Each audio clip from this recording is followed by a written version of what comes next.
ipaliwanag mo. Ngayon din yon sa ating kaso ngayon. That things have happened according to the ordinary course of nature and the ordinary habits of life. The other congressman said, I was driving into my house.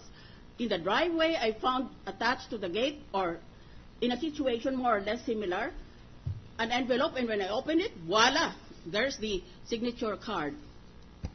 And there's no other further explanation. Is that an ordinary habit of life? To walk to your gate and find envelopes stuck there? Don't you have a mailbox? Don't you have a house helper who can be trusted to receive mail in your absence? So I just raised these questions because, Ms. Witness, it appears to me that your behavior was exemplary. Thank you. Thank you. Thank you, Your Honor. May I continue? I just want to ask a last question to this witness. The impeachment,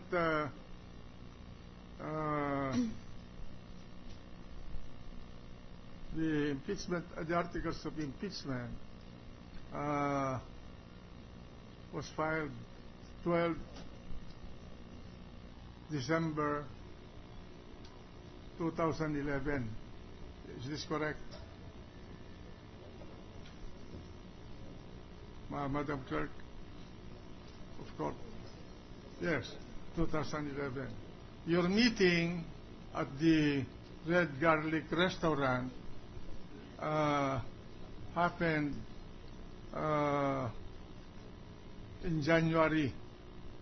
Yes, Your Honor. January 31st, 2012. Yes, Your Honor. Correct. And at that time, you said that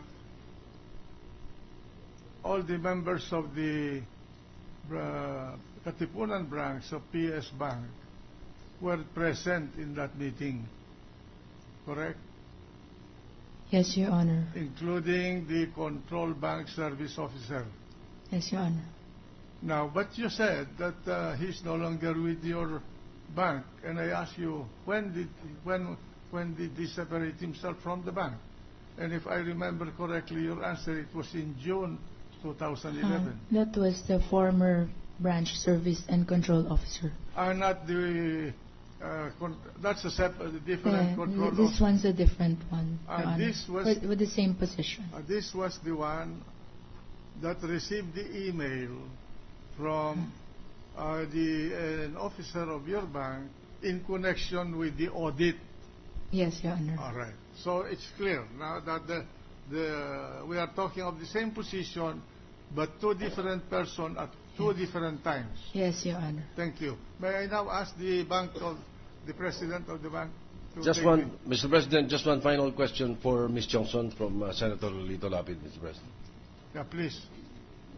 The gentleman from... Anyway, we can recall her later because I'm just discharging her afterwards and to ask questions from the bank president. Go ahead, Mr. Senator from Pampanga. Maraming salamat po, Ginong Pangulo. Sa witness, yung bang vault nyo sa bangko mayroong camera? Outside, Your Honor. Sa loob, wala? No, Your Honor. Wala. Isang tanong pa, pagod ka na ba? Pagod ka na? Okay lang. Kasi si Mrs. Dison napanganak na eh. Nung una kang umupo dyan, Pagod na po yung boses. tawa ka ng tawa, ganda-ganda mo. Ngayon parang haggard na haggard ka na. Ha? Sana sabihin mo na kagad. Isang tanong ha, isang sagot. Yung ba pinakita ni Congressman Umali, fake o hindi? It was different from our record, Your Honor. Yes or no lang. Tama. Yes or no. Hindi, si Congressman Umali muna. Pupunta ako doon. Isang tanong lang. Yes or no? Well, in banking parlance, if it's different from the original. Yung kay Congressman Banal. Ikaw ba nagbigay o It's hindi? different, Your Honor. No, I did not give it to Your Honor. Ha? Oh, baka maiyak ka. Sige, salamat. All right. Madam Witness, Maybe pwede excuse the ba witness. bumaba ka muna at gusto ko makausap yung Presidente. Maybe I'll call on the bank president, Mr. President.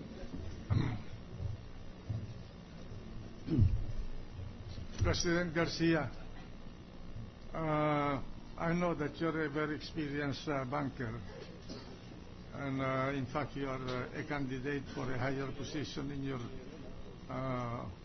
organization. Now, you heard the questions and answers between the chair and the manager of your Katipunan Bank branch.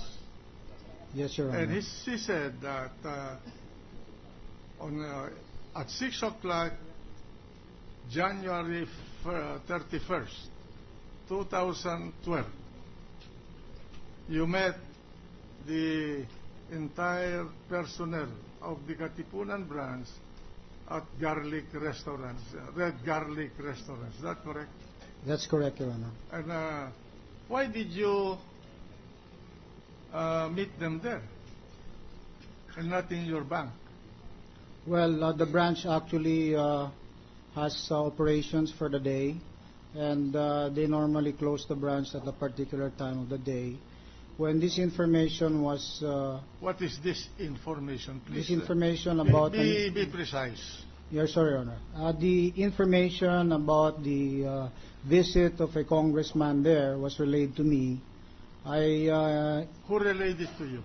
My executive vice president, Your Honor. What's his name? His name is Jose Vicente Alde, Your Honor. Did you ask him where he got the information? Yes, Your Honor, and he mentioned that he got it from our branch banking group head, and he did make a call to the branch manager, Ms. Chongson, to confirm it. And indeed, the event that caused you to meet your full complement in the Katipunan branch of your bank was decided. Yes, Your Honor. And when you met them, according to your branch manager, Ms. Chongson, at 6 o'clock in the evening of the 31st day of January 2012, what did you tell them first? Well, I wanted to get more details about the particular incident. The same information was provided to me. Such things as the paper being covered and inquiry. I understood that there was no particular inquiry about balances. It was something about the form. Ms. Chongson expressed to me her concern that the forms seemed to be similar to our forms. So I took the opportunity to reiterate to everyone there, and my executive vice president and my branch banking group head was there at that time. We reiterated to them that there is this, all information on deposits are confidential, and we made that a reiteration to all of them. And then I decided to have the documents brought to head office for better control. You ordered the records of this specific bank depositor to be placed under your control in the head office. Yes, Your Honor. Why him only? Well, because of the incident, Your Honor. So I was concerned that there would be probably, maybe, possibly other incidents or other inquiries. It was something in the newspapers. Everybody would be interested. The account, I was made to understand, was already. It was no longer necessary to maintain it there because the accounts had been terminated. The peso accounts had been terminated.